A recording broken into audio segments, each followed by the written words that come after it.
नमस्कार. आज आपण अगदी घाईघाईत सकाळचा डबा पटकन कसा बनवायचा हे पाहणार आहोत. तर त्यासाठी मी काय केलेलं आहे, सुरुवातीला जे काही मी भाजी बनवणार आहे, तर मी आज बनवणार आहे घेवड्याची भाजी. तर हे घेवडे ओले घेवडे आहेत. तर आता या सीझनमध्ये ओले घेवडे अगदी सहज मिळतात.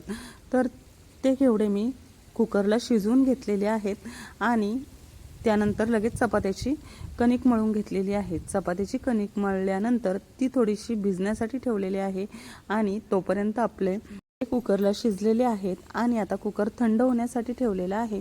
कुकर थंड होईपर्यंत मी जेवढ्या सकाळच्या डब्यासाठी लागतात तेवढ्या चपात्या करून घेणार आहे, अगदी पटपट. आणि चपात्याचं कणिक भिजल्यामुळे एकदम मऊ आणि छान अशा ह्या चपात्या होतात. त्याचबरोबर गहूही आपल्याला थोडासा चांगल्या क्वालिटीचा घ्यायचा आहे, त्यामुळे ही अगदी पटकन भिजते आणि चपात्यांना चिरा वगैरे पडत नाही आणि भाजल्यानंतरही अगदी व्यवस्थित अशा होतात आणि जास्त तेलही लावण्याची आवश्यकता नसते. तर तुम्ही पाहत असाल एकदम पांढरी शुभ्र अशी ही चपाती झालेली आहे.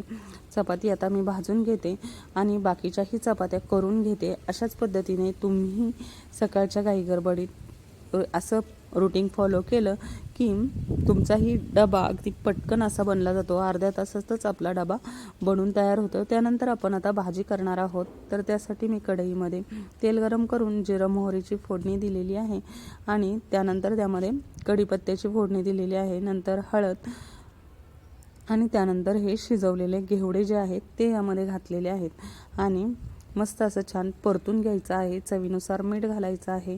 बाकीचे मसाले आपण घालणार आहोतच. तर आणि घेवडे शिजलेले असल्यामुळे पटकन परतले की लगेच भाजी तयार होते.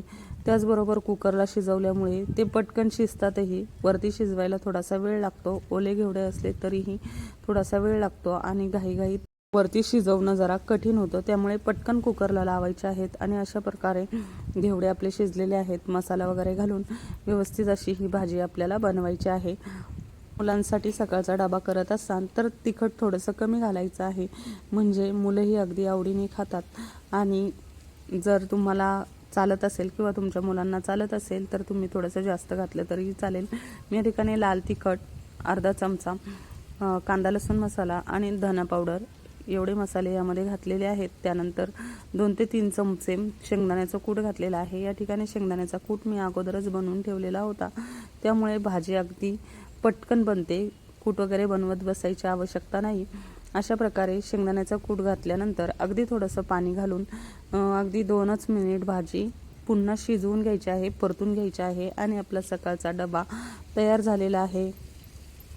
तर आजचा हा व्हिडिओ तुम्हाला आवडला असेल तर चॅनलला सबस्क्राईब करा, व्हिडिओला लाईक करा आणि जास्तीत जास्त शेअर करण्याचा प्रयत्न करा.